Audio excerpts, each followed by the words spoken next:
विपक्षी एकता की बात कर लेते हैं। अब से 10-11 महीने चुनावी मोड वाले हैं, आप भी जानते हैं। एक तरफ बीजेपी होगी जो इन चुनावों में जाने के लिए भरसक कोशिश करेगी, तैयारी कर चुकी है।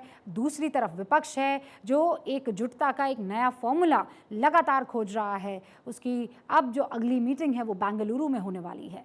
विपक्षी दलों को एक साथ लाने की बड़ी कोशिशें, बड़ा जतन हो रहा है। लेकिन विपक्षी एकता में सबसे बड़ा सवाल कांग्रेस को लेकर है, क्योंकि ये कांग्रेस जो विपक्ष की सबसे बड़ी पार्टी है, उसके घर में इस वक्त फूट पड़ी हुई दिख रही है।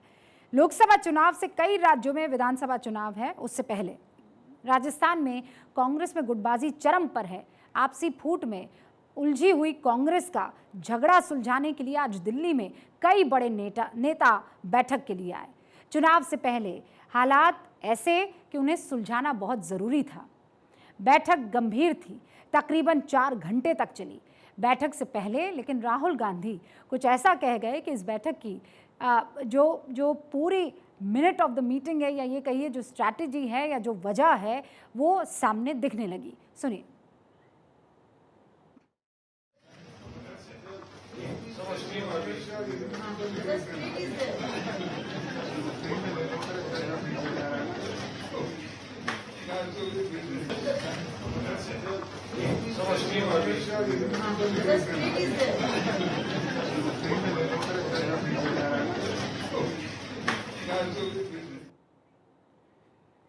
राहुल गांधी ने वैसे तो मुस्कुराते हुए कहा कि देखिए अशोक जी भी हैं, यानी अशोक गहलोत जी भी। अशोक गहलोत जी की तबीयत इस वक्त नासाज है और इसीलिए वो वीडियो कॉन्फ्रेंसिंग के ज़रिए दिल्ली में हो रही बैठक में जुड़े थे। मुस्कुराते हुए राहुल गांधी ने ये बताने की कोशिश की कि भाई इस मीटिंग से कोई दूर नहीं है, सब एक है, इसलिए क्योंकि वहाँ पर मौजूद थे सचिन पायलट भी। राजस्थान का सेनापति ही बैठक में नहीं आया, कहीं ये संदेश ना चला जाए, यानी सीएम अशोक गहलोत के वहाँ ना होने पर कहीं खबरें ना बन जाए। हालांकि अशोक गहलोत वहाँ वीडियो कॉन्फ्रेंसिंग के जरिए इसलिए जुड़े थे क्योंकि उनके पैर में फ्रैक्चर है। इतनी अहम बैठक में वो दिल्ली इसीलिए नहीं आ पाए। राहुल गांधी ने पत्रकारों को जोर देकर कहा कि अशोक जी को भी दिखा दीजिए। उनकी बात पर सचिन पायलट समेत तमाम नेता जो वहाँ मौजूद थे हंसने लगे। वो तस्वीरें आपको दिखाई भी दे रही होगी। लेकिन ज़माना भले ही ये सोचे कि राजस्थान में कांग्रेस में फूट है, लेकिन हमारे घर में सब कुछ ठीक ठाक है, ऑल इज़ वेल, यही मैसेज देने की कोशिश राहुल गांधी इस मीटिंग के द्वारा कर रहे थे। जनता जानती है कि हो क्या रहा है। दोनों के बीच जो हालात है वो एक मीटिंग से सुलझ जाए ऐसा प्रतीत तो नहीं हो रहा है। दोनों के बीच छिप छिपा कर नहीं बल्कि सरेआम आरोपों का सिलसिला चला। अशोक गहलोत और सचिन पायलट ने एक दूसरे को हमेशा आरोप प्रत्यारोप देकर हाईकमान के सामने ये बताने की कोशिश की है कि मिलकर नहीं चल रहे हैं हम दोनों। कि पायलट साहब को हटाना चाहिए प्रदेश कांग्रेस कमेटी अध्यक्ष से। हम जानते थे कि निकम्मा है, नाकारा है, कुछ काम नहीं कर रहा है, खाली लोगों को लड़वा रहा है। मेरे साथ हो कि नहीं हो, मैं यहाँ बैंगन बेचने नहीं आया हूँ, मैं आपको सब्जी बेचने नहीं आया हूँ, मैं मुख्यमंत्री बना आया हूँ। तय कर लो तुम। कल तो अशोक गहलोत के घर खड़े थे, परसों तुम एआईसीसी में सीपी जोशी के कमरे के बाहर खड़े थे। जिस प्रकार की टीका टिप्पणी हुई, जिन शब्दों का प्रयोग किया गया, दुख तो हर इंसान को होता है, मैं भी इंसान हूँ, लेकिन उसको अब मैं समझता हूँ मैं उस पर रिस्पॉन्ड करूँ वो उचित नहीं। इन दोनों नेताओं और उनके समर्थकों के बीच बहुत कड़वाहट घुल गई थी, लेकिन आज जब सचिन पायलट बैठक के बाहर निकले, बैठक खत्म होने के बाद सामने आए, तो उन्होंने कहा कि सब ठीक है, हम सब मिलकर चुनाव लड़ने वाले हैं। आप पायलट जो हैं वो इसी साल 11 अप्रैल में जब सीएम गहलोत के खिलाफ धरना और प्रदर्शन हुआ था, तब भी कांग्रेस आलाकमान की उन्होंने नहीं सुनी थी।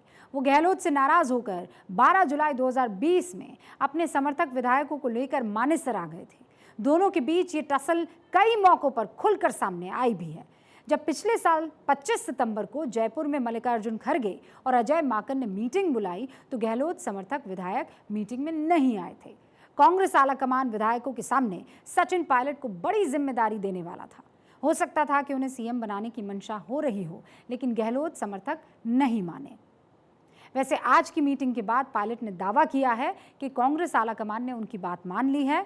उन्होंने एक बार भी ये नहीं बताया कि वो कौन सी बातें हैं जो मान ली गई है।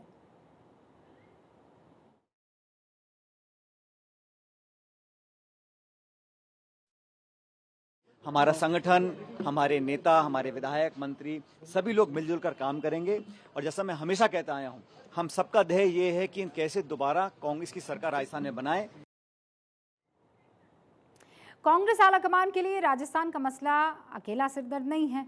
छत्तीसगढ़ में भी आप जानते हैं भूपेश बघेल, टीएस सिंहदेव, यहाँ पर उन दोनों के बीच मनमुटाव चल रहा है।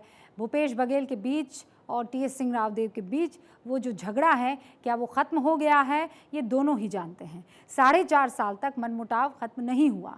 चुनाव के 5 महीने पहले उन्हें उप मुख्यमंत्री बना दिया गया है टीएस सिंहदेव को।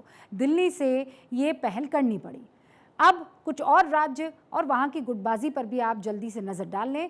हालांकि कर्नाटक में जीत हासिल हुई है अंदर खाने, यहाँ पर कहा जा रहा है कि इस वक्त नाटक जारी है। जल्दी से कांग्रेस की गुटबाजी पर नज़र डाल देते हैं हम। ऐसे कोई राज्य की खबर नहीं है जहां कांग्रेस में अंदरूनी फूट इस वक्त ना हो। कांग्रेस से जब आप पूछिए तो बाकी सब ठीक का जवाब तो मिलता है, बस चल रहा है का जवाब तो मिलता है, लेकिन अंदर खाने की लड़ाई इस वक्त सबसे बड़ा सबब परेशानी का बनी हुई है। आज शरद पवार ने राहुल गांधी से मुलाकात की।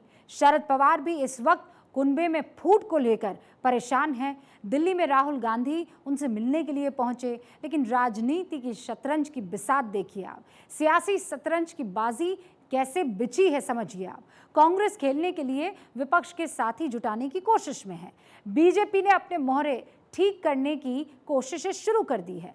रणनीति पर जोरदार तरीके से काम कैसे शुरू हो गया है वो देखिए। विपक्ष की एकजुटता बेंगलुरु में एक बार फिर से हम परखने की कोशिश करेंगे, लेकिन बीजेपी ने इस चक्रव्यूह को तोड़ने के लिए जो ब्रह्मास्त्र तैयार किए हैं उन्हें देखिए आप। पहला है माइक्रो मैनेजमेंट, दूसरा है समान नागरिक संहिता, तीसरा है 3 जोन की रणनीति और चौथा है एनडीए का विस्तार। इस वक्त जल्दी से इन सारे के सारे 4 बिंदुओं पर बात करने की वक्त का मौका है। बीजेपी बड़ी बारीकी से वोटर्स को साधने के लिए काम कर रही है। बीजेपी ने वोटर लिस्ट के एक पन्ने की जिम्मेदारी कार्यकर्ता को सौंपी है। अहमियत इसकी इतनी ज़्यादा है कि खुद पीएम भोपाल में पन्ना प्रमुख सम्मेलन में शामिल होते हैं। प्रधानमंत्री ने समान नागरिक संहिता यानी यूसीसी का समर्थन कर 24 का एजेंडा इधर सेट कर लिया है, लेकिन कांग्रेस अभी तक ये साफ नहीं कर पाई है कि वो यूसीसी का समर्थन कर रही है या फिर विरोध। हालांकि दोनों ही तरफ से पुरजोर कोशिशें हो रही हैं और यही वजह है कि आज राजस्थान के चुनाव से पहले राहुल गांधी ने दिल्ली में एक अहम बैठक की। सचिन पायलट और अशोक गहलोत को एक ही पन्ने पर दिखाने की कोशिश की। दूसरी तरफ एनडीए भी पूरी कोशिश करके उसका जो टूटा सहयोगियों का कुनबा है उसे जोड़ने की रणनीति पर काम कर रहा है। कुल मिलाकर 2024 के चुनाव बड़े दिलचस्प होने वाले हैं।